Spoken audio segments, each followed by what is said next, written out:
Good morning. Something a little bit different today. So the scenario I'm imagining is what happens if you haven't fully charged your electric car the night before. We all know that the Enyaq can do these sorts of journeys if it's fully charged, but if you haven't managed to prepare, what happens? So last night I charged in Manchester. I actually charged on a Tesla supercharger just to see if that all worked, and I'm happy to report that it did. A little bit expensive, but good to have in an emergency scenario. So I've charged to 64%. I was at a hotel last night which does have a BP Pulse rapid charger, but I've deliberately not charged it. So the car is at 64%, which is where I left it. Today I've got to go to my office, spend a few hours there in Manchester, and then setting off, I think the system reckons I will have something like 62%. And then set off northbound for Livingston, and a better route planner, which I prefer as my planning tool, has calculated that I should stop for 8 minutes at an ultra rapid charger on the M6 and then get a little bit of charge on board there. It won't charge very quickly because I will not be down at a low state of charge, but it will be enough. And then ABRP reckons I will then be able to reach the Ionity chargers at Gretna Green, and it reckons I will have 11% by the time I get there. So that should then allow me to charge out 100 kilowatts, and that will be the quickest way I can possibly charge. 19 minutes there, and that will then get me home. So we'll see how this plan survives in the real world. ABRP, in my experience, is normally a little bit pessimistic, so I reckon I might arrive with a little bit of a higher state of charge at Gretna, but we shall see. Okay, so time to head for home. Currently in Earlham, just outside Manchester. Car is showing 61%, 133 miles on the guessometer, and it's 17 degrees, so it's reasonably warm. The car is not in eco mode, but I might put it into eco mode. Stick it into eco mode. I haven't got the air conditioning on because it was actually too cold earlier on with that on, so fan's running, and just got fresh air circulating in the cabin, and that should make for a reasonably economical run.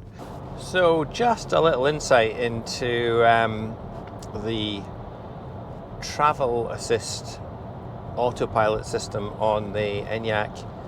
The cruise control is currently set for 70 miles an hour, but the car has recognised that that's a 60 mile an hour limit sign. In 2 miles, keep left at 4. And it's maintaining that. We actually got caught in some traffic a little bit further back there, and the car slowed down dramatically.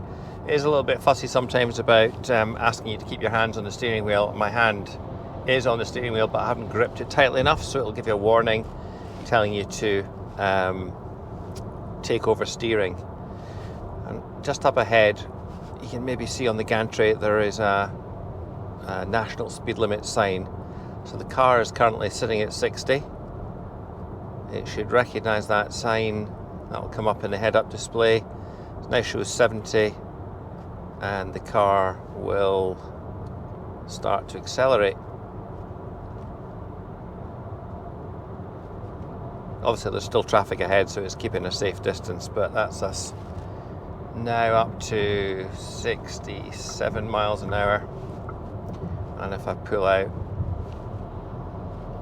past this slow moving traffic, then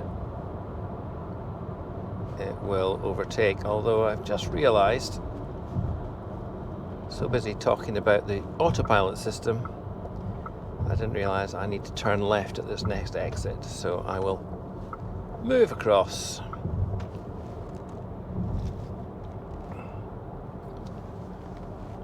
And travel assist, because I'd braked there to slow down, that removed the cruise control, so I just pressed the travel assist button on the steering wheel and we're back onto autopilot.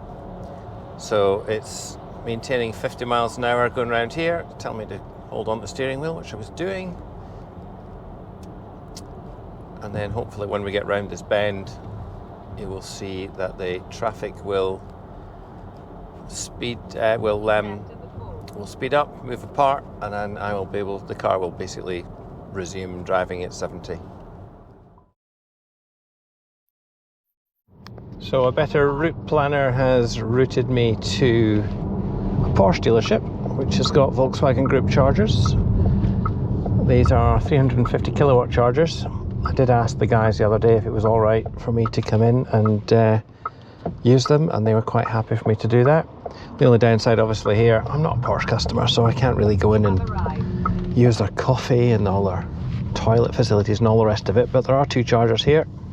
They're quite happy for me to plug in, and using my Skoda Power Pass card I can pay for them. I don't think you can activate them without that, so obviously if you've got a Volkswagen Group card, an Ionity card basically, then you're good to go. Otherwise you can't really access them. So I'm going to go and get plugged in and see what sort of rate of charge I'm getting.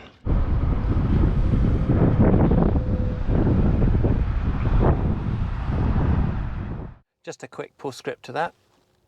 When I unplugged from the charger, as well as telling me to have a nice day, it told me I had been charging or connected for 14 minutes and 36 seconds. So that is a really, really impressive boost of power. So it just shows you if you get your state of charge low, it helps, but actually getting the battery nice and warm, and the battery in the car was getting up for 24, 25 degrees when I pulled in here. So that's what you want to be doing, and really the only way to be doing that at the moment until they introduce preconditioning is to do some yo-yo driving where you're accelerating, regenning, accelerating, regenning, accelerating and regenning. It's not the most comfortable way to drive, but hey, it gets the battery temperature up and gets us back on the road quickly. Very quick update. Car has got 23.8% left. We're 4 miles from Carlisle, and it's showing us 50 meters left on the dash. And ABRP is estimating we're going to hit the Ionity chargers with 16% left, which is probably about right, to be honest. It's only 14 miles away, and as you can see, there are 2 chargers in use. 2 are available, and it's estimating in order to get home I'll need to charge there for 18 minutes, which will be about right for a quick comfort break. It's got a bit colder. When I set off from Manchester it was 17 or 18 degrees. It's now 13 and it's been raining, so obviously that'll increase the consumption. You can see there the consumption is 3.2. Obviously I was doing quite a lot of the old yo-yo driving on the approach to the Porsche Centre in order to get the battery up, so that will have trashed the consumption because I was accelerating really harshly. Since charging, yeah, 3.3. It's not been great, but then we've been locked on cruise control at 70 miles an hour on a motorway. It's never going to be great. As you can see, the weather's delightful, so do a quick update when we get to Ionity at Gretna Green and see how the charge goes there. Should be quite fast because the battery is still sitting at 25 degrees, and if we get there on 16, that should be bang on. We ought to get 100 kilowatt charging. As you can see, the weather turned really nasty, so I didn't bother filming anything at the charger. It hit 100 kilowatts as I expected, and I was soon back on my way. I hit 69% state of charge in just over 16 minutes. So one little feature I'd never really pointed out to anyone before, but down here you can see on a better route planner, currently at 56%. It's actually worked out in order to get home with a decent margin. It needs to charge to 62, and obviously up there it says charge to 62 as well. So it's quite good that way. It depends on what parameters you've got set. I think I have got it set to arrive home with 20%, but I can't be sure. Just an update on who we've got here. We've got the Porsche Taycan, and we've now got a Mercedes EQC from Arnold Clark's Electric Innovation Centre. So it's all plastered with branding saying the future's electric. So just about ready to go. A couple more minutes, get unplugged, get back on the road, and then we will be home. I'm not going to bother filming that because frankly it's just driving up a road. There'll be no more charges. I will get home with plenty of charge. Seen it plenty of times before in the videos, so there's really no point showing all that. Anyway, hopefully that is of some use and some interest. It just shows you don't have to set off on a longish trip with 100% battery. You can manage it. I could have managed it even if I'd had quite a low battery stage today. I could have got back up the M6. There's plenty charging options on that route in particular, and it's easy to do. Anyway, thanks very much for watching. I'll see you in another video soon.